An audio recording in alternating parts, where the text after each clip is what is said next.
Welcome back to another episode of the Jabari Show. We have not done this in a very long while. I feel like it's been a month. It's possibly Yeah, been like it 3 weeks. is. It's But probably 3 weeks yeah. because I was traveling But for 2 and then we didn't record. but we're virtual now for a while. We have an amazing guest.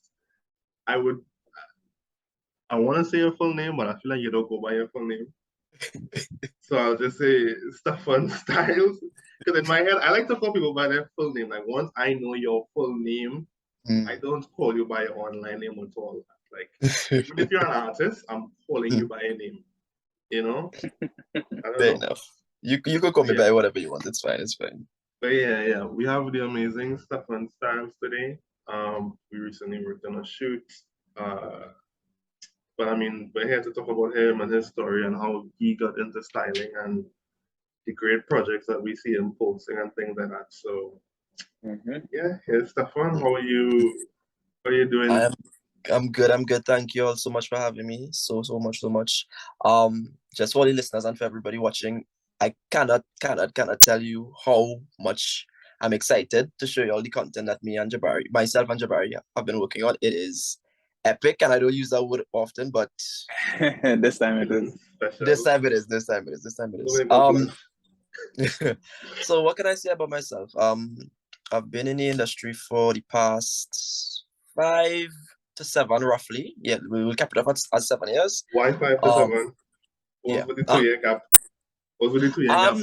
The 2-year gap for me, I think, professionally. So I would say 5 professionally, but overall 7. I think the 2 years was just me figuring out certain things and understanding and doing a lot of interning and that sort of stuff. So professionally, I'd say 5 years, but overall 7. The growth period, including the growth period, is correct. 7 years. Yeah.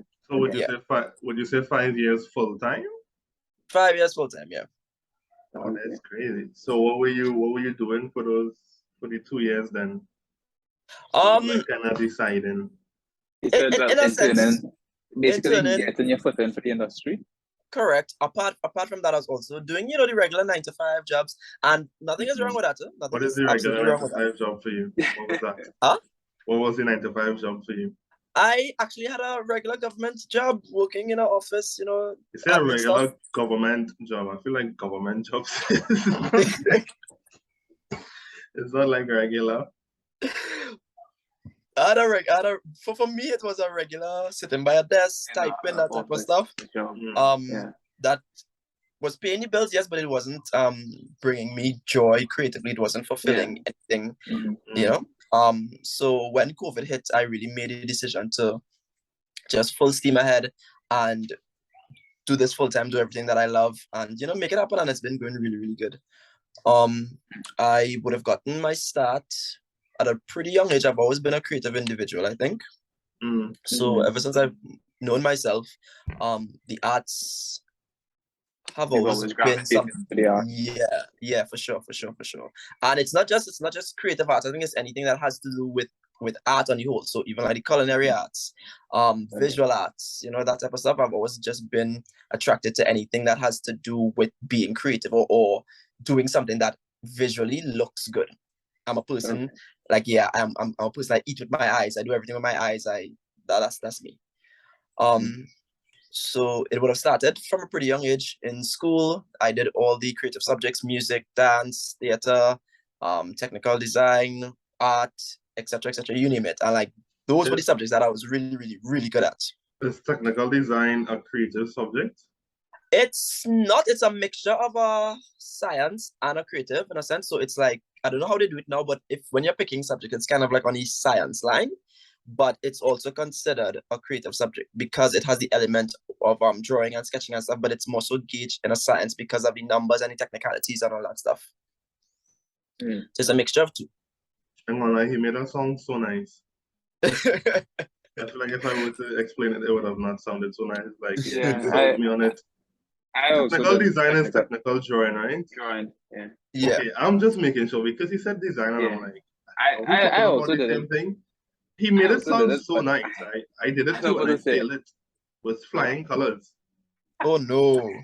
Yeah, No, it was I did bad. it too, but I wouldn't have described it, and I enjoyed it. Like I did really well at it, but I wouldn't have described it in that manner.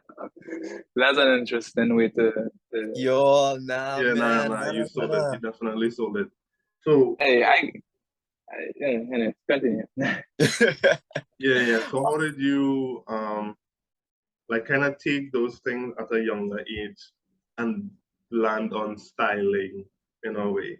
Because it is I like I'm trying to think of like how do you land on styling? Because I'm not gonna lie, I didn't understand what styling Did was you go up to like until a point. UTT or something? so That I did, yeah, I did. So I oh, did my okay. degree in the performing arts at UTC Napa campus. Mm-hmm. And it's a mixture. My degree is a mixture of dance, acting, music, stage management, costume design, etc., fashion. Okay. So it was all kind of wrapped up into one. I didn't have a specialization. I was just very general. So I had my foot in a mix of everything. Mm-hmm. Some call it crazy, but for me, it was just getting everything that I liked in small increments. Yeah. So apart from that, I also have to acknowledge my mom, because she has always been and still is a very yeah, she's always been a very fashionable person. So ever since a young age, she always used to just like dress me and style me. And from that, I kind of took cues and points from her and just like how she would style and dress me. It was fun to get dressed up. It was fun to see like, all right, what she's gonna buy for me or put me, whatever. And then when I started to make my own money, it transitioned into the point of, all right, mommy, what do you think about this? What do you think about that, etc. And I didn't even realize at the time I was kind of setting myself up to be where I'm at right now because I was looking for my own things and pulling this and putting this together and matching this, etc., etc. So I give credit to her because if it wasn't for her, I probably wouldn't have been in this direction, at least style wise. But yeah, I think it's always just been something that's been there ever since. So it just kind of led to this in a sense. And with my degree, I fell in love with the costume aspect more than any other aspect, really and truly. So we would have a production every year, every semester, and normally you would be categorized into different aspects, so either management or costume or being on the stage or doing background work, etc. And I always used to request to be a part of the fashion or costume department. And one of the years I actually was the assistant to the main costume person, and it was absolutely amazing. And from that, I was like, you're gonna this. call her name, Huh? I thought you were gonna call her name. I can my lecturer. Miss Paulette Alfred, she is absolutely amazing. One of the best costume designers in Trinidad and Tobago, and dare I say the region. She is absolutely amazing. So big up to Paulette. One drop for Paulette one time.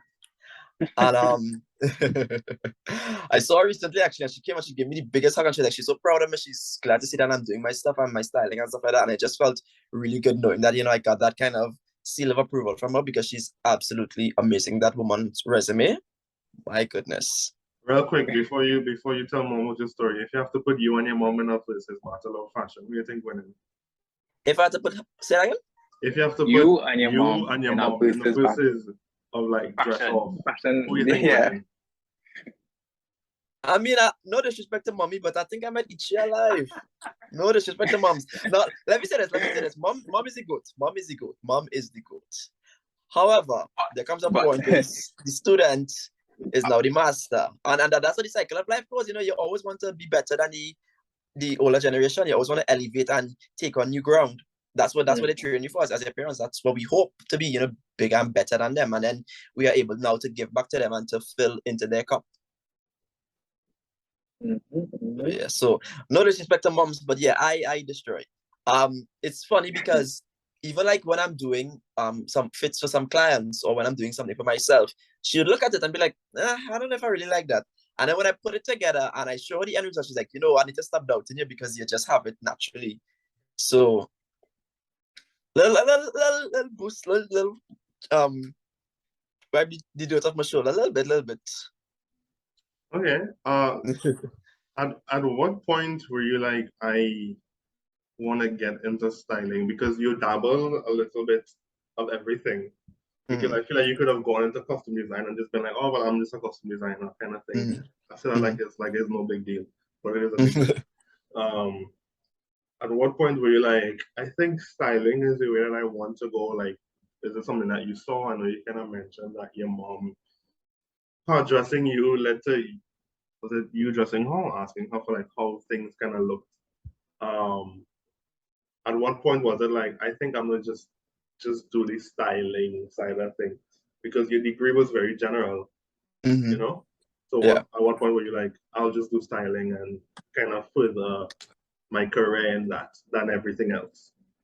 I think if I'm being totally transparent, I think there was never a one point where I said, all right, I think this is where I'm heading. I think everything for me just kind of flowed the way it was supposed to. And I didn't really think about it in a hard context. I was just like, all right, cool. This is what I like. This is what I'm doing. I can't tell you, like, I can't really pinpoint the exact moment I would have said, yes, this is what I want to do. It just kind of happened without me really seeing it, but I knew I liked it. I knew from past experience, from mom dressing me, from this and that, from being in UTT, it was just naturally like it's like a river, and it was just going where it was supposed to without me even realizing it. And then once I was there, I was like, yes, this is where I belong. If I had to put a point on it, I think really and truly it would have been in UTT. I think UTT was just like the stepping stone to see it on a wider scheme and to see like the possibilities. So I would say from UTT. I would say from UTT. What does that mean exactly? Like, it puts it on a wider scheme for you. What does that entail?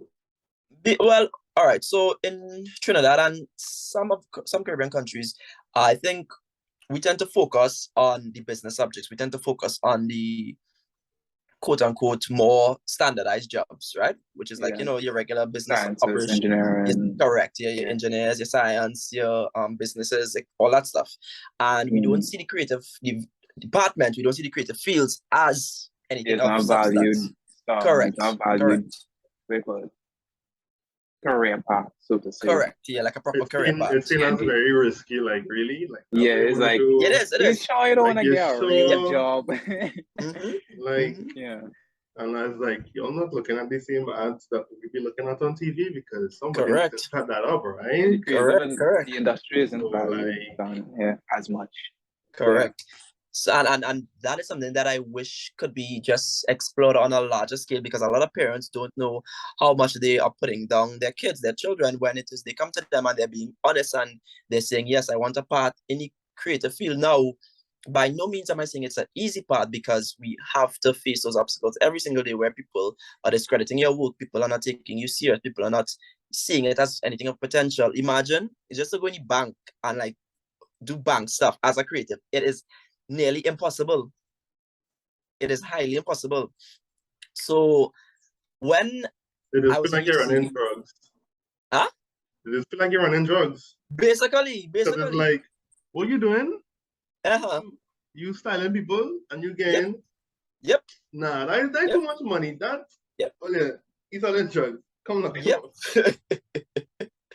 And the thing is, it's, for me personally, I can't speak for anyone besides myself. For me, because I would have done business subjects, I understand how to run a business. Because I would have done government jobs, and because I would have done all these plethora of jobs while I was in my youth. I mean, I'm still in my youth, but while in my teenage years, I understand the business aspect of being a creative, and I also understand what it takes to be a creative, which is having the creativity. So it goes hand in hand. I'm not telling people that it's all just about, just going and be a creative, etc. No, you need to know how to run your business. You need to know how to sell yourself and how to market and all this good stuff. But at the same time, the passion and the number one driving factor is doing something that you love and seeing it as something that's important. Not just for you to value yourself, but for others to see it and to recognize, like, yeah, this is something noteworthy. And again, off topic, but to go back to what you said, when I was in UTT, I saw it on a wider scale.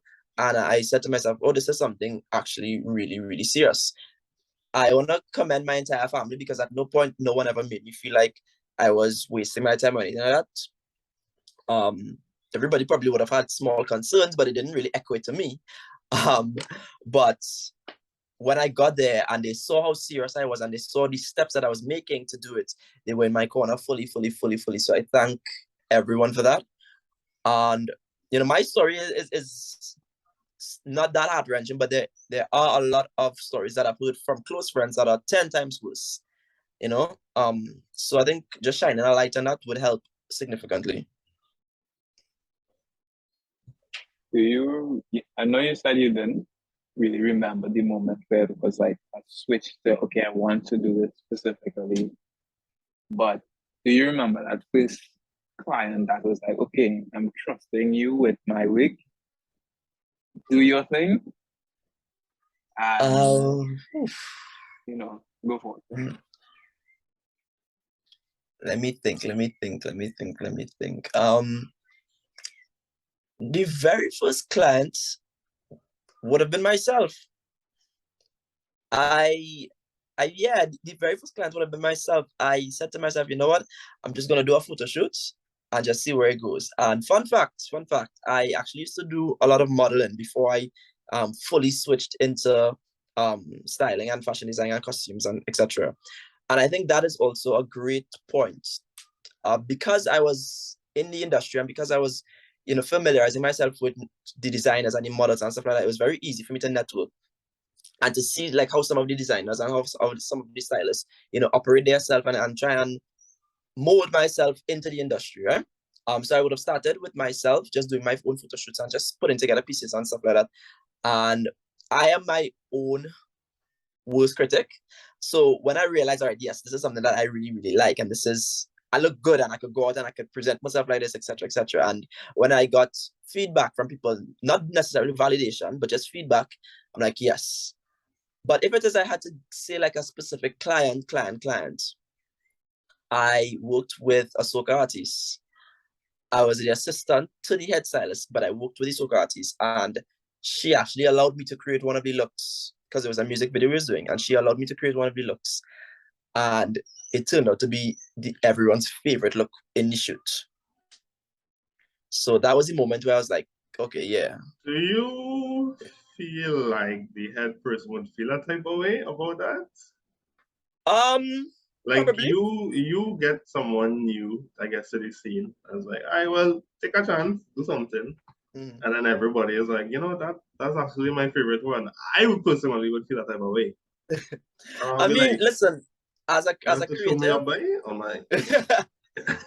as a creative and dealing with creative people, I think we all hold our craft, our work to our hearts. We wear our feelings on our sleeves because it's a piece of us, right? So I definitely will say there is that possibility. However, I think me as a person, I'm such an open and free spirit and a kind-hearted person, and I'm not trying to hype myself up, but really and truly, I never go into any project with any ill intentions, and I make that very clear to whoever is the person in charge. My goal is never to come and steal or outshine or whatever. I'm just here to be me and do the best that I can and to represent me in the best way that I can. And I make sure like my relationships with whoever I'm working for or working with or whatever, we have a great solid relationship first before anything is said and done, so that you would know nothing is coming from a place of bad mind or any ill intentions or not like that. So I can only speak for myself. I can only say I would hope not, but I mean, people do have feelings and I respect everyone's feelings and emotions. And if that is to happen, I am hoping that the both parties would be grown enough to sit down and have a conversation about it. So what I try to do with every job, I try to do a post-mortem after. So I would speak, how it went, how you thought everything went, what was it good, what was it bad, what do you think we could do to improve, etc., etc. That sort of stuff. Did I do anything wrong? What did I do right? What did you do wrong? What could have been better? How we could work together, etc., etc. I never thought about that, like a follow-up after the shoot of like, how was the shoot? What did you think about it? It happens a lot to me when I work with 28 models. And they would message me after. She would be like, how was it? How did it go? And I'm like, good. Yeah. Anything went wrong, I would have said so. No, that's but just me being me. But I'm now thinking about it like as a business. Like it looked like it shows that, hey, you care about the shoot. Like, how was it? How did you feel? Were you good? Is anything that I do? Could I improve on anything? So it's good that we talk about it. Like if there was anything bad that happened, I'm not like Like I'm thinking everything is okay, cool, and then the person that I'm shooting with, they're like, man, he can't wait, he's gonna talk plenty, or like that kind of thing, or I didn't like how you did this or whatever. Just to get that feedback is always good. It's like, oh, I didn't know, like that was a big deal, Yeah, I think it's good to cleanse every job. So when I say cleanse, I mean you do the job, etc., etc. If there's anything right, if there's anything wrong, you speak about it, so you could just part ways with it and move on to your next project. I think as a creative, you never want to go into something where it is you're kind of holding on to your feelings from something else. So I could have done this better, or I could have, and I think we all have that. Even me, like I said, I am a perfectionist very slightly, and you know this because we worked just recently. You know how crazy I could get on set. Yeah, right? he's I tell Jabari about this because I'm like, he asked me about things and I'm like, nobody's gonna see that. It's too like you have to zoom in all the way. And then what does Stefon do? He zooms in all the way, and I'm like, Stefon, it's like nobody's looking at that. But I get where your point. I'll set it up. Yeah, so I'm very, very hard on myself because even though we live in the Caribbean, is the pixel people. Be aware, everything he will be like. No, what it is I try to strive for. I try to ensure that we in the Caribbean we should be putting out the best representation that we possibly can. Like I don't want to wait for no one out there to validate us or to say like our work is good. I want it to be known that we are on the same level, or if not better, because like as a Caribbean country, we have an energy, we have a vibe, we have a vitality that's very, very unique to us. So once it is we ensure that our quality is up to par, unstoppable, right? And that's what I try to strive to. I try to ensure that everything is the highest quality that it can be, and every project should be better than the last. I always think your last project should always be better than your last one. Before we go about no, I was just gonna talk about. Okay, we spoke about what happens after the shoot or project. What would be the creative process to getting the shoot into from idea in your head to reality? Okay. Before I answer the question, I just realized something is very strange. You'll realize y'all don't know this, but my middle name is actually Jabari. Are we saying the true Jabari Show? I mean, it might just be. Oh wow, we'll need you back on a we'll gather a list. On a special episode. Listen, we will gather a list when we hit what is like a good number. Just make sure you give me my 10%. I think a good number is 25. I think for that. What are we on? We're past 25, right? Jay was 25 because that was his birthday. His episode came out for his birthday.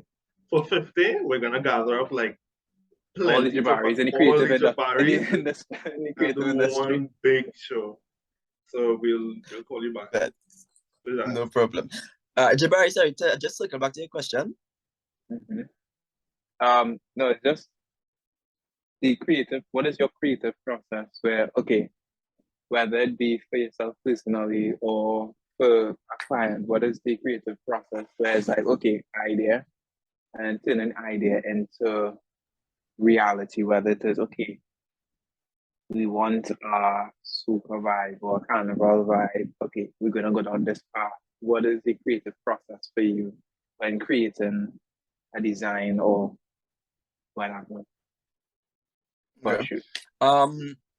My process, I think, is extremely unique to me. I am a very visual person, so I'll use like a client as inspiration. Unless you are able to sell me on your idea and I could picture the visuals in my head, I'm not fully going to be interested in it or even fully, I don't want to say understand, because I think I can interpret it myself, but you need to be able to paint a clear picture for me before I could even sign on to be a part of this, right? And how I go is you could either send me reference photos or just fully describe it as best as you could, and then I will send you what I'm seeing in my brain. Normally, I have like a million and two concepts playing out in my head. It's very, very annoying. So every time a client comes to me with an idea, I'm like, oh shit, yeah, this could work because I already was thinking about something similar to this. So we could infuse these two ideas and da da da da da. And then I'll go ahead and create like an entire mood board or like lookbook of sorts and then present it to the clients. Once they give me the okay, that's when I will then fully sharpen the concept by sourcing materials, fabrics, props, etc. Whatever we might need to enhance that shoot. And then once that is done, I think my second or sometimes first, my first or second thing that I must ensure that I do is get a proper photographer and a proper team. So yeah, it will go normally from the lookbook to sourcing the proper team. I always think my photographer needs to be hand in hand with me, just in terms of like the photographer needs to understand my vision. So I will explain it to them. They would also provide me with some references as well. So if they are seeing it or if they're not seeing it, they would send me some reference images and then we would tweak the concept to work where both of us understand it equally, right? Because my thing is this, I put all my trust in my photographer and in my team when I'm on set. Like I'm not the type of person that's going to micromanage. No, I'm a perfectionist when I'm on set in terms of making sure the look and everything is together. But when it comes to your job as a photographer, your job as a makeup artist, your job as a this or whatever the case is, I'm not going to micromanage you. Once we have everything set in motion and we understand it from that initial conversation, we're good. So it's about finding the right team and then it's just about executing. And that's essentially my process. That's how I've been going. That's how the shoot that we did is so epic. I can't keep talking about, listen, that white. I don't know if I showed Jabari, but he'll definitely see it. Yeah, I'll show him after. I can't wait up here because this will come out before. No, can't do that. I can't spoil the surprise. Yeah, before the kid has been born. Popped out of the room. Right, I was gonna ask about like that client, or how did you kind of land that first client? Because I feel like even for me sometimes it's a little bit difficult to land a client, you know? Because I feel like in the earlys you have to go out to people, and then you go out to them and work with them enough, so then it's like people kind of come to you. Yeah. So how did you kind of go about getting clients, or were they always just flock to you from the beginning, or? It was hard. It was hard. I'm not gonna lie. And for me, I see myself as like a very introverted extrovert. If that makes sense. I'm the most. Can I just say I feel like most people, most like creatives, I guess if you want to use that word, or people that makers, like in the public eye, we're very much introverted. But you see, on our set, we're like, yeah, go, we'll do this, do that. Oh my gosh, I love this. You're the most outspoken person. And then when it's just us, it's like, dog, I could not say a word. Literally, because you need to recharge as well, too, eh? As a creative, you need to recharge. But yeah. Yeah, to answer the question, it was hard. I think for me, one of the saving graces was the fact that I used to model, so I was able to make connections pretty early. And like I said, during that period of where it is, I think I wasn't fully seeing it as serious. I was doing a lot of internships and a lot of mentor programs and stuff like that with various persons in the industry, and I was just reaching out as much as I could. So I already kind of understood certain things and understood how to market myself and how to just reach out. With my own with my own modeling, a lot of people would ask me, well, who do this, who do that, whatever the case is, and I would always mention I'm the one who's doing everything. I'm the one who's coming up with the concept. I'm the one who's modeling. I'm the one who's putting the looks together, etc. If you're interested, let me know. And I guess from that, I just gained attraction. Also to being in UTT, surrounded by a lot of creatives, I had a lot of collaborative projects with some of my fellow classmates and students, and etc. And it's in Trinidad, it's always a who you know basis. So from the time someone I think that's a saying for everywhere in the world, Well, true. As much as we would like to think that a lot of people do get through with things on like luck and just because and by chance and whatnot. But I feel like the world operates on who you know. Yeah. I don't feel like it's just I feel like if it can happen in Trinidad with this very small amount of people, it can happen everywhere else where it's bigger. Yeah, no, I feel you for sure. I feel you for sure. So let's amend that statement and say definitely it's a who you know type of situation, and who knows you and who would put in a good word for you. So that's essentially how it would have started. And it has gotten to a point now where I have that visibility, and it's just a matter of who sees and who wants to work, etc., etc. And I kind of pride myself on that. I am not the person who is, having a client every single day out of the week, etc., etc. But when I do have a client, it's a great project and it sustains and it just, propels me into a different level. So I'm thankful for that. I'm able to set my own schedule and work how I want to work and still market myself, still network, still get the clients that I want without it being, hectic and stressful and that sort of vibe. I will say COVID has definitely made it a little more harder. Just with that gap period of people, being in that dark place and, trying to see the light at the end of the tunnel and trying to find hope and stuff like that. So I think we are now living in a new normal way. You just have to gather everything you've learned from that period and, work better, work smarter, work harder, and do what you got to do. Yeah. Mm-hmm. What was that dark place about? Because as deep as you want to get, just because you brought it up.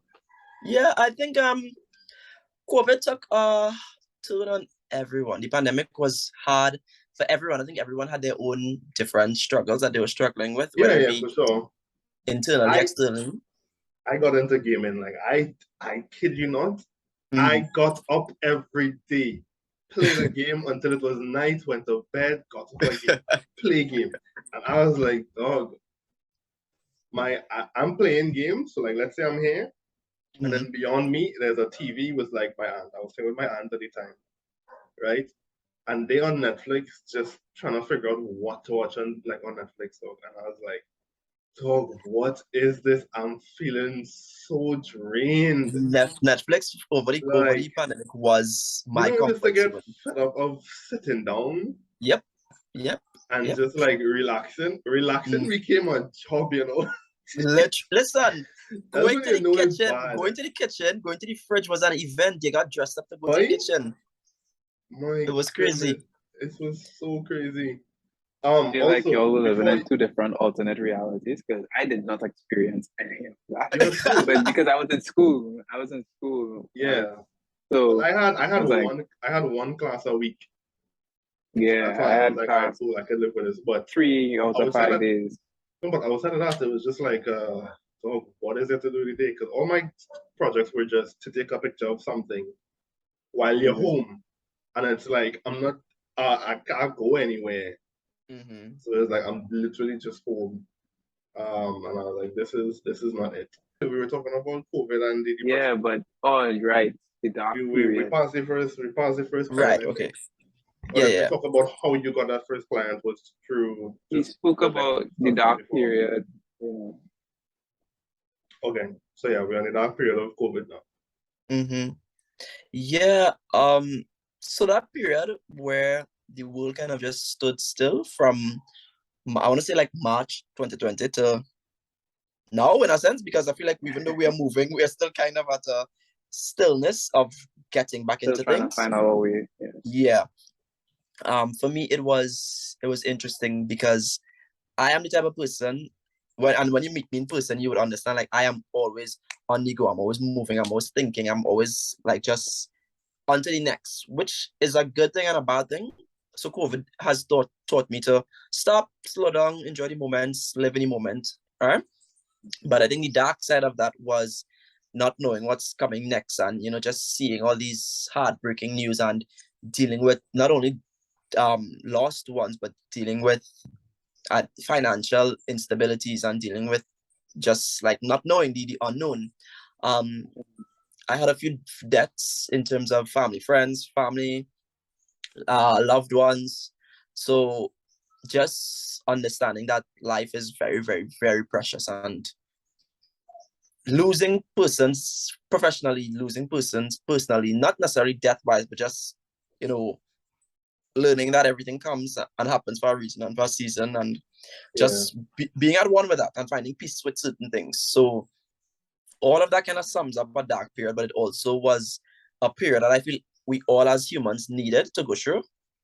Yeah. In some capacity, I think everyone's story would be different, of course, but in some capacity, I think the darkness of that entire COVID period would have taught us a lot and would have made us grow a lot as well too. Okay. And what was like your biggest growing point, I guess, from that whole, like, I guess the COVID season, if you call it that? Like, what made you decide to like change around and be like, you know what, it is what it is. Like, let me just keep trucking through it, that kind of thing. Honestly, and I'm not sure if this is inspiring or if this is just dreary, but it was just the aspect of seeing people dropping down and just like seeing how precious life is. It just really and truly sparked something in me, and I just said to myself, I you know what? do it now. Correct.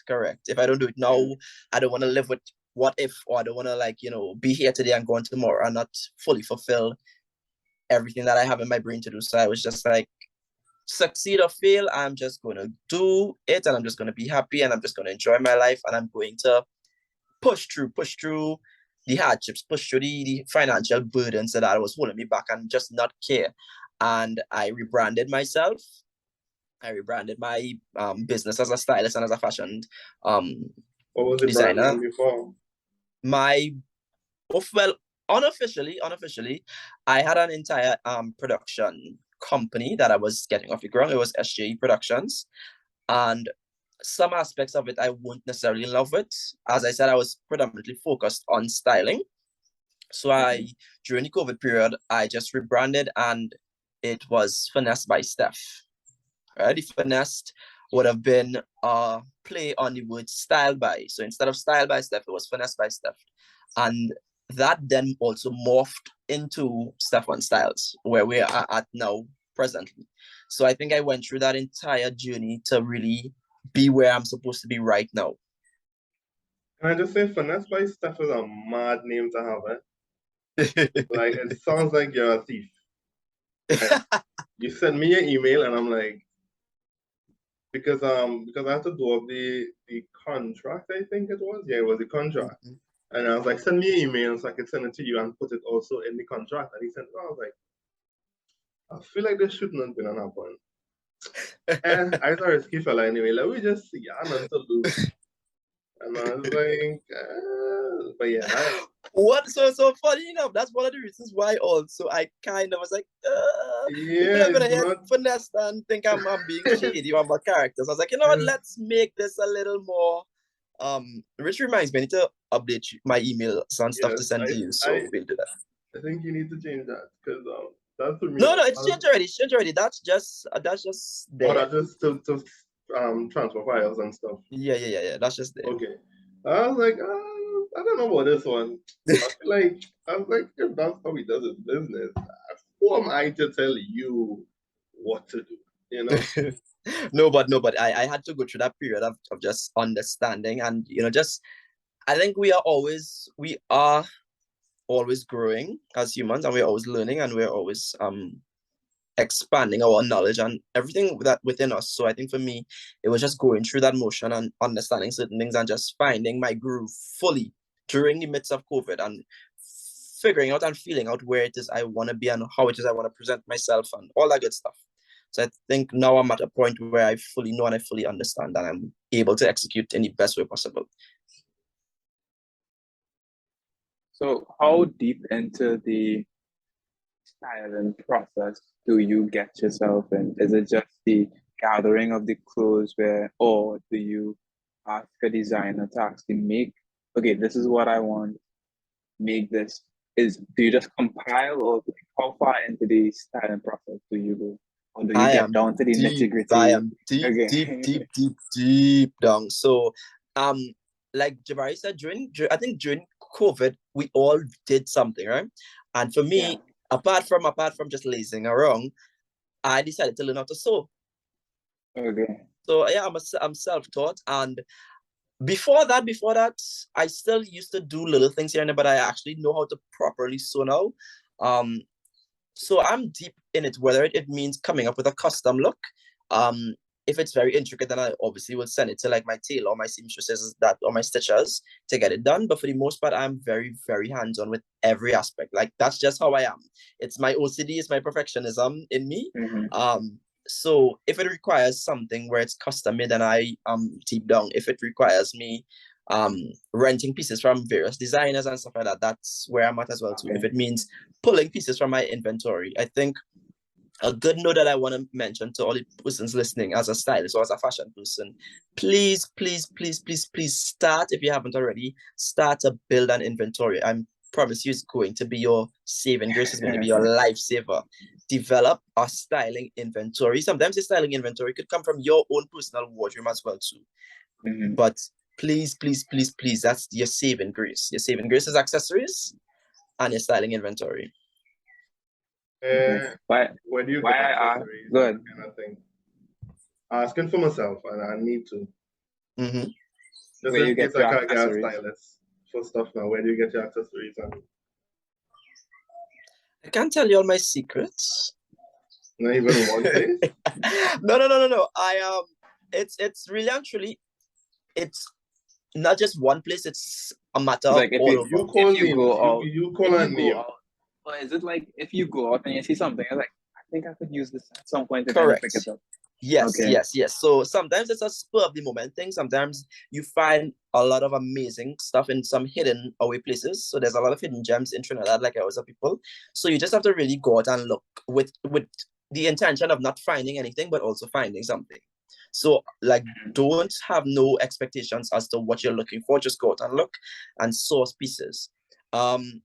Sometimes it doesn't necessarily even have to be for anything that you're currently working on. It could just be you going out to see what's there. Sometimes my best pieces that I've found would have been me just casually walking through the streets with my friends, and I saw this and I'm like, ooh. And like I said to you all, I'm a visual person. So from the time something is able to capture me visually, I'm just like, oh, yeah, I could use that. I need to get it. Okay. Because why I asked that question about how far into the styling process, because I know you go as, by profession, you go as a stylist, but I know some people like, oh no, I'm a designer. And then some people will be like, no, I'm a stylist specifically. I only style people on the day. That's why I asked how deep into doing I think for me, I have a deep respect for persons who are full-fledged designers. So I never really brand myself as a designer. I design, I can design, but I wouldn't necessarily class myself as a full-fledged designer. I think for me, it's really and truly, I'm in the middle of both, where it is I am a full-fledged stylist. I could say that I'm a full-fledged stylist that designs. With the capacity to design. To design. Okay. Correct, yes. Have you ever been mistaken for a designer? All design. Yeah. I think sometimes it's... Crystal told me a story.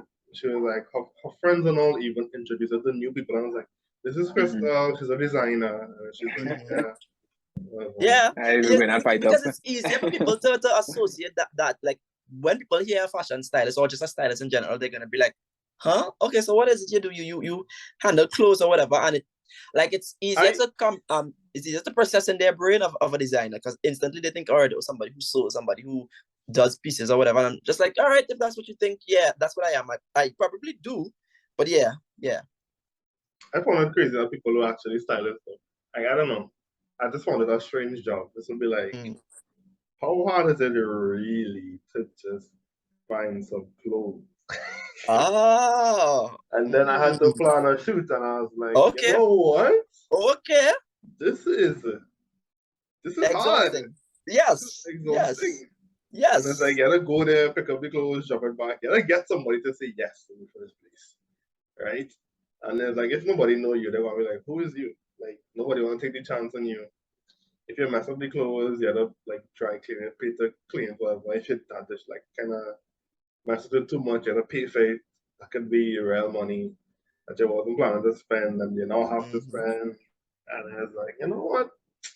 Let them deal with that. Let me just come to the set with my camera and do my thing. You see all of that perfection is. I don't need that in my life.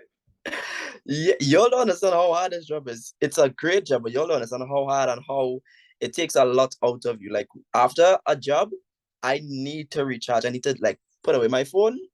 I'll have my postmortem, yes, but I need to put away my phone and just recharge from society because it's a lot. It's a lot. It's a lot. It's intense. But I mean, it's all part of your job and I wouldn't trade it for anything else, but it definitely is a lot. And I think the more people understand, the more people add value to it, it's the more. Well, I think his battery died. And we're back. Yeah, sorry, but I'm not sure what happened. I hope that the recording doesn't mess up though, because I stopped it and started it back. I don't know. But yeah, it was the more. That's the last thing. That's where you left off. Oh, I think the more people know, the more they would add the importance to it and see it as a true profession. Mm-hmm. A lot of these music videos that your favorite soca artists do, it's these stylists that are creating these visuals for them, these amazing visuals. Stylists and designers. So big up every stylist and designer, every creative person that has ever been a part of my team or has ever worked with me or who have given me the chance to work with them. I appreciate each and every single one of you because it definitely is tough and we pull it off and we make it look effortless. Right. So now to get into it, I don't know how the contracts work, but you mentioned music videos. I want to say, you mentioned music videos. Can you speak on who you've worked with, or is it do you have contractual agreements that you have to abide by? I think once it's not out, it's out. Can't talk about it. But once it's out, correct. You can say like, yeah, that might work because correct. To show them, so like, new people and be like, and show them like a portfolio. So you can. I'm sorry for cutting you off. So I've done work with a plethora of artists, both being new artists and then seasoned artists. Some of the new artists that I've worked with, it's very interesting to see like a new artist and how they are just so eager to start up in their career and where it is they want to push themselves and how they see themselves and that kind of cross pollination. What's why you're within that? What's why you're within that? It's something like. Something like the old artists is being sad and dreary and no, never. What I mean by that is newer artists, it's like painting on a fresh canvas with an older artist, with a more seasoned artist. They are the artists, they are the brand vision, who they are. Yeah. Okay. So with a new artist, it's very interesting as a stylist to be on that newer wavelength in terms of creating and molding that identity and how they want to present themselves. So a few of the new artists I would have worked with, this young lady, her name is NKCP. You can check out her on YouTube. I did 2 styling for her music videos, Boom Boom, and also some photos for some promotional work. The music video. It's Boom Boom, so that's BOOM. Oh no! I just making sure because I thought like it's like okay, I did. Boom. I saw Boom. Because you mentioned 2 years. So I was like, because you mentioned 2 videos, you were like, yeah, I did 2 videos for her, Boom Boom, and it kind of was. So I had was to it confirm. The 2 videos? I don't know if Boom Boom was the 2 videos or if Boom Boom was one of the videos. No, Boom Boom is one of them, and the other one, it's still in production, so I can't fully speak on it. But yeah, and would have doing it. Yeah, I would have also done a few promotional photo shoots for her as well too. Another new artist I would have worked with, her name, she goes by Shadea, so it's really Shade, but how it's spelled, it's Shadea. I would have done the styling for her Sweet Heaven music video. It's R&B conscience is soca mix song. It's really, really, really beautiful. You can check it out on YouTube as well. You can check out all her social media platforms at Shadea. A newer artist I would have worked with, his name is Ifa, and he was actually one of the first new artists I would have worked with. I did the styling for 2 of his music videos. I did the styling for a song called Brown Skin Girl, which is absolutely one of my favorite songs. Still to this day, I play it all the time. And then I also would have did the styling for his song Party Around the Bend, which is like a summer feel-good type of song. with a large cast of 13 people, and everyone had to, have that sense of personality and just be characters within their own right. So that was a huge production for me. If we are stepping into the more seasoned artists, it's a little list, so I'll just give you a few, but I'm super grateful for it as well too.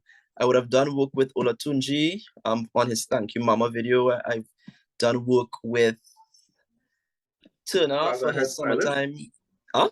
This is as the head stylist or like an assistant or? For Thank You Mama, I was an assistant stylist. For Turner, I was also an assistant stylist. I would have done. What you with Turner for? Summertime. Summertime. That's the one where they were up on the hill by the. Okay. Yeah. Was that with? Is it this guy? Is it Bruce? Is his name? Studio Newton. No. That's a Modi videographer. Oh, Bruce, yes. Okay, yes. So I know exactly what you're talking about. Yes, I know the video. Yes. I was thinking, I was like, I don't know that song. Yeah. I did myself? Yes. Yeah, I would have. Yeah, I know I would have done work with Olatunji. I done work with one of my major achievements. I styled Little Bits for her Talawa music documentary. I know the name. I can't picture the face right now. I feel like I'm blanking. I'm the worst with names and faces, especially if I see you all the it's time. one of those things where I felt like people have mentioned it, but I'm like, I have know no that face I know you, but I can't like pinpoint a face. The exact, yeah. Once I see you again, I'm like, oh yeah, I've seen them before, kind of thing. Yeah. So that is, I'll just leave it there, and I am currently working with a few other well-known artists that I can't fully talk about just as yet, but when I can, you'll see, and it's going to be absolutely, I'm excited. So I'm thankful for all the small and big opportunities that I've had over the years. Oh, forgot to mention, I also did work with Fulltime Collective. Oh, they're cool. Yeah, I styled their Cassandra music video. So if you'll get a chance, you can check it out on YouTube as well too. It's absolutely stunning. So and you've mentioned most. Go ahead. No, go ahead. No. I was gonna say, apart from just music artists, I also do styling for various companies and stuff like that. So I would have been an assistant stylist for White Oak for their watermelon and campaigns. Yeah, the ad campaigns. I would have also done work for UE Fet. I did the styling for their ad campaign as well. So yeah, it's a plethora of different things that I do. Yeah. How do these things come about? I'm not cutting you off. No, honestly. How do you is it like an email? Is it like an Instagram message? Like, is it like Angostura or whatever message you directly and it's like, hey, Stefon, and it's like, am I reading this email correctly? Kind of thing. Like me. It's a mixture of everything, I think. So for me, I have been blessed enough where my creatives, and I'm speaking about the persons who would have been in the industry longer than me, they respect me and they see my talent. So a lot of them would put me on to some of these entities, right? So like, for instance, shout out to Style Legend Risan Martin. Absolutely love her. She is currently in Grenada, and so a lot of her clients, she would pass them along to me, right? We've worked together on several creative projects. And it's through her I would have gotten a few of these opportunities. So sometimes directly they would reach out to me. Sometimes someone would pass them along to me. Sometimes it would be in the form of a collaboration where it is they would ask me to style a specific department of the either ad or photo shoot or whatever the case is. So a segment would be mine, strictly a segment would be theirs. So it's really a plethora. I would love to have Rizan on the podcast. Sorry? I would love to have Rizan on the podcast. I saw her speak in person one time and she has so much energy. She's amazing. She's so happy to she's just ready to talk. Like you see her energy, like just from talking from her, you feel like a little bit more energetic. It's like, yeah, man. Yeah. I always say she brings the energy on set. Trust and believe. If you're having a bad day, Rizan is the woman that's going to cheer you up. I feel like Jabari wants to get into something.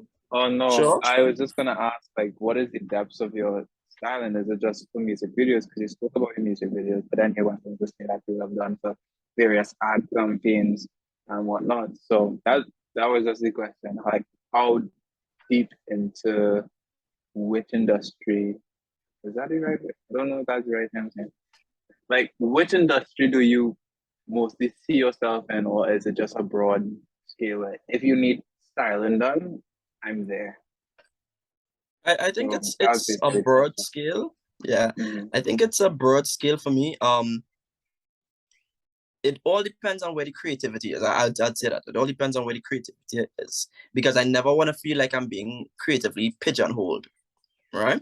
So sometimes there would be a lot of projects that I may reject simply because it's not doing anything for me artistically or creatively, or I probably would have done something like that already. I never want to, replicate anything that I would have done in the same capacity. So if it's not bringing me no sense of joy and creativity, and also if we've been real, if finance, then there's a discussion that needs to be had. Speak on it. Like, no, really and truly, it's a job at the end of the day. As much as we love what we do, it's a job, and at the end of a job, you need to get paid, not so. So It's always nice to, yeah. Sometimes but yeah, I think I'm open to any sector. So I do a lot of I have my quote unquote regular clients, people who are day-to-day persons who would want, whether it be like a maternity shoot done, or a birthday shoot, or a mother and daughter shoot, or a graduation shoot, whatever. And then I have my higher profile clients, such as these soca artists and various influencers and celebrities that would want custom work done, or want work for like their podcast. I actually did styling for Shadrick, right? He has the Orange Juice Creative podcast. So I would have done styling work for his entire podcast. Shout out to him. And yeah, and then the various ads and various companies who would want, work done for their companies and stuff like that. So it really actually just depends how and what capacity do you want me to work in. But I'm open and I'm willing in anything. I specialize in literally almost every and anything. Okay. What would be do you have a pricing strategy when it comes to charging people, or how do you go about charging people, basically? That's the question. So my pricing scheme of my pricing strategy is very simple, right? I try to ensure my profit margin meets what I'm putting out. So what I tend to do is I'll give my figure based on the extent of what it is you want, already calculating my team. So I ensure that my pricing for my photographer, makeup artist, any additional miscellaneous is already accounted for before I give the figures. And then also I add my profit margin into that. So that would be the figure that I'm sending out, which is already, I guess, already structurized. Depending on the magnitude of the project, it's where now the costs will go up. So for the most part, like I have a standardized scheme. When you come to me with your idea and your concept, and like if it's an ad that's going to be running a plethora of times, of course, that then would raise the price, etc., because it's going to be that replay value, etc., etc. If it's a one-time situation where it's just a photo that you want. So the pricing scheme has a structure, but it also is very specific to each project in a sense. Yeah.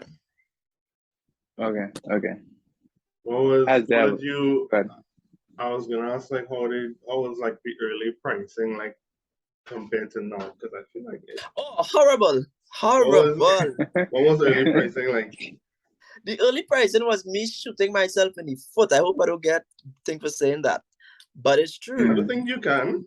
Okay. The earlier, all right, let me be more diplomatic. The earlier pricing was absolutely horrible, simply because I undervalued myself a lot. And it was that fear factor of being new and just wanting the recognition. I wanted people to see you, etc. And some of my best art, and I see my work as art, right? Some of my best art I created like when I was now starting, and I don't mean that to say like I'm not still doing it. Come on now.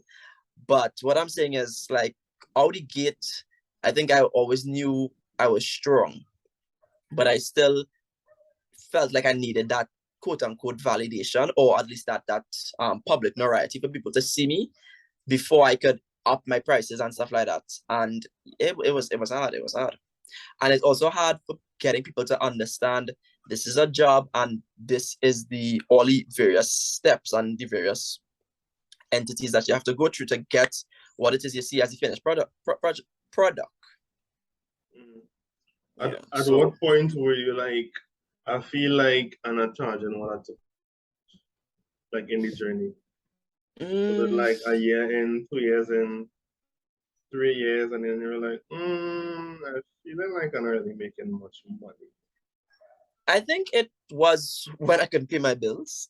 But apart from that, yeah, when I couldn't pay my bills, I think it was that. Okay. But apart from that, I think it came when I had an honest and open conversation with a few of my creatives in the industry, right? And it's something that I think it's really good for people to understand. Like, as creatives, if you do have other creative friends or persons in the industry who you rock with, who you trust, etc., have those honest and open conversations when it comes to finances and when it comes to payments. Because a lot of us sometimes only focus on the creative elements, and that's why I say it's very important to understand the business aspect of your brand, of who you are, of whatever it is you are doing creatively.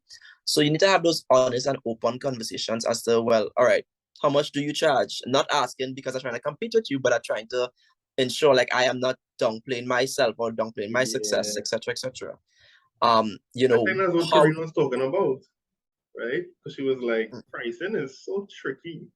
It's like asking people, you're not really getting like a straight up answer of, like, this is what I charge, this is what you get. Like, for my price, obviously, like for photography, I have like standard packages.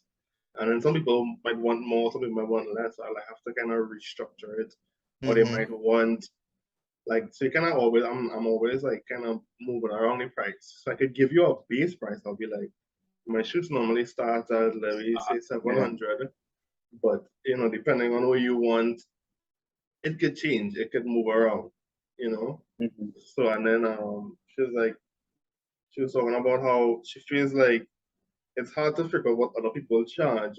So that way you kind of don't know what to charge and you don't know if you're over the market or under the market and hurting it, that kind of thing, man. Yeah. But what I will say to that, regardless of how much ever you charge, if somebody actually really wants to work with you, they're going to pay for your rate. I'm just saying. I'm going to get a shirt, pay me my rate. Yeah. What was that number you threw that you didn't expect to get?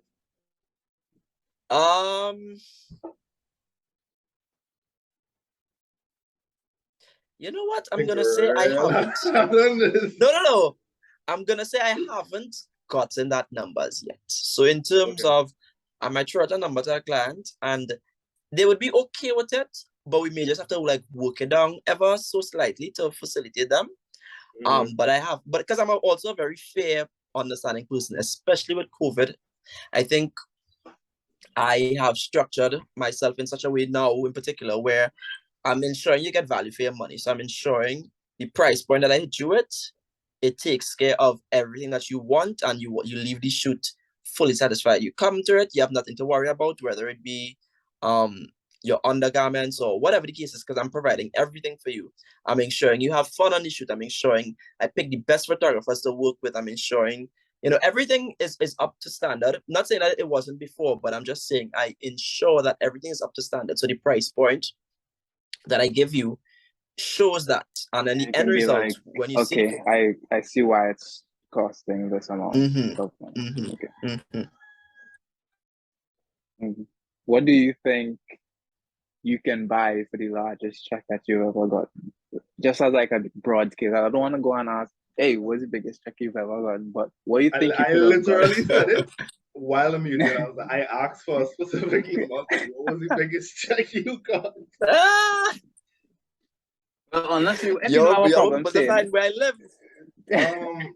I feel like there's a lot of people that make a lot of money out there, you know. So I feel like it's not that deep of like I think maybe for me, something I just need to hear figures just to know that it is possible. Like, look, they have done it Yeah. before, because my Yeah. thing for me and my parents was like, I ain't gonna lie, my dad used to ask me, like, you sure you can like do this thing for a living and like all of that? And I'm like, Mm-hmm. yeah, I see people doing it. I know how much they're making, but it looked like they're doing it. Mm. So at Yeah. least now somebody can be like, Mommy, Daddy, I want to be a stylist. Look, and they show you, and it's like, yeah, well, I make a Or living. you can give a breakdown of why you had to charge that amount. I think that's like a Okay. better, I had to give this price because of X, Y, and Z. Okay. Was the So case. here's what I'll say. For a large shoot that consists of, let's say, anywhere between 5 to 10 persons, and you want styling for everyone, it's gonna run you at least 7K. Right? And then we work the figures out. That's at least. Nicely. And Yeah. huh?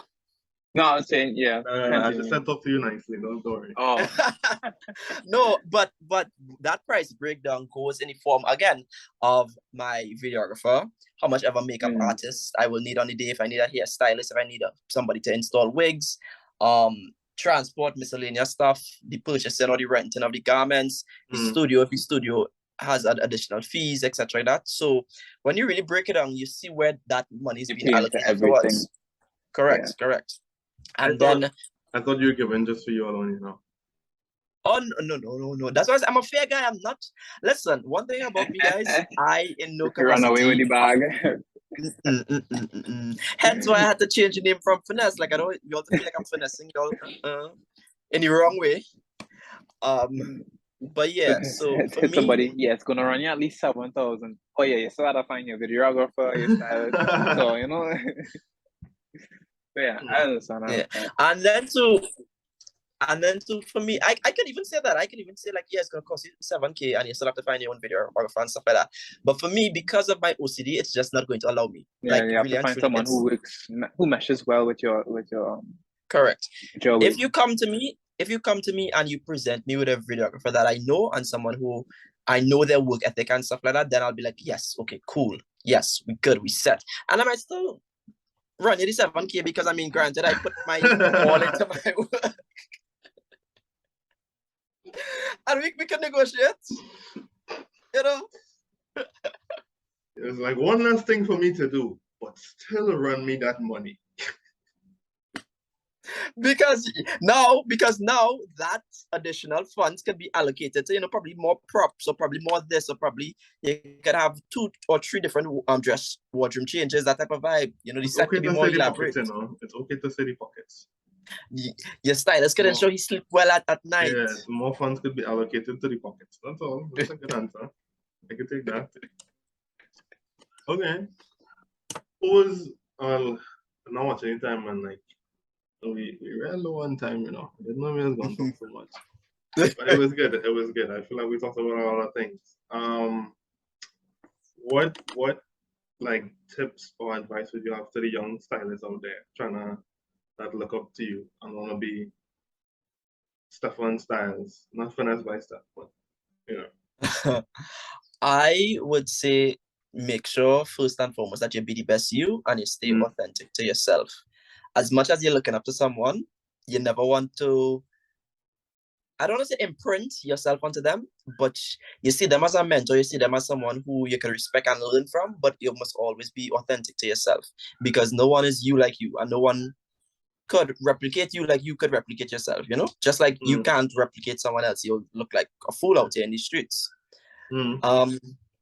Number 2, start to think forward. So like I said, ensure like you start to build your inventory, start to network. And networking could just mean like you putting on a pretty outfit. When I say pretty, like you're styling yourself, and anybody who asks you like, where you get that from? Oh, I style it myself, I'm a stylist, follow me on etc. Like literally think of everywhere you're going as an opportunity to network and to market yourself. You're walking through the streets of Port of Spain, there's a networking platform right there. you're doing something small, or you're going to an event, that's a networking platform right there. You don't have to make it so stringent, but you know, you see the opportunities and you grasp it whenever you can. Apart from networking with the public, also network with various creatives and build up a team. You know, build a team of whether it be photographers, makeup artists, just other creatives on the whole. So you have people you could pull from when it comes to needing stuff for your clients. Some of my best and greatest of friends are fellow creatives who I am so thankful for, because I would go to them, hey, I need this, whatever.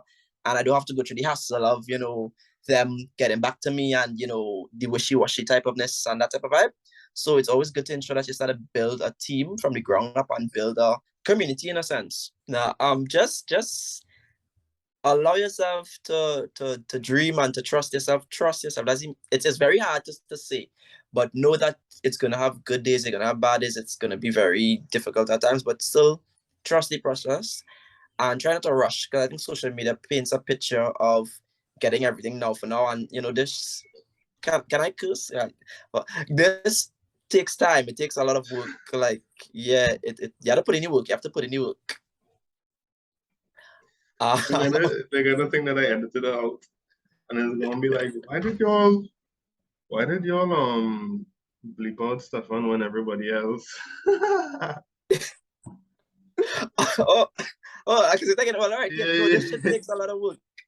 This shit takes a lot of work. So put in your work, and you know, for me personally, this is just me. I tend to leave my ego at the door. I don't necessarily have an ego, but if it is you do feel like you have an ego and you feel like you have a chip on your shoulder and you're coming in thinking, all right, you're the best, you're better than everybody, leave it at the door, because I promise you, you're gonna get more work being a kind-hearted person and a person who knows their shit and just being humble versus someone who is super talented with a broad ego. This man real arrogant is like, yeah, you feel you know everything. Yeah, I think the best thing is to let your work speak for you and just to remain humble. Now, let's be very clear about something. Nothing is wrong with acknowledging you are that bitch or that nigga or whatever the case is, right? Granted, you have times when you need to acknowledge that, because sometimes you need to give yourself that boost and you need to remind yourself you are on the right path and the right journey, and just encourage yourself and be proud of yourself and acknowledge your wins. I always say nobody's gonna go hard for you more than yourself. So be proud of that, but also remain humble at the same time. I think that's all the advice I can really give.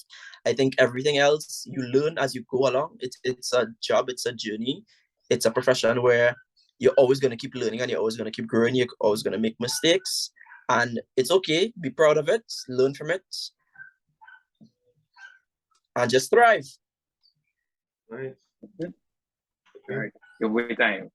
Let's hear it. Give away time. I'm gonna cut this to put this in the front, but yeah, we will link all of Stefon's info in the description. We don't do the shout out thing. This is not radio shows. I always hated that.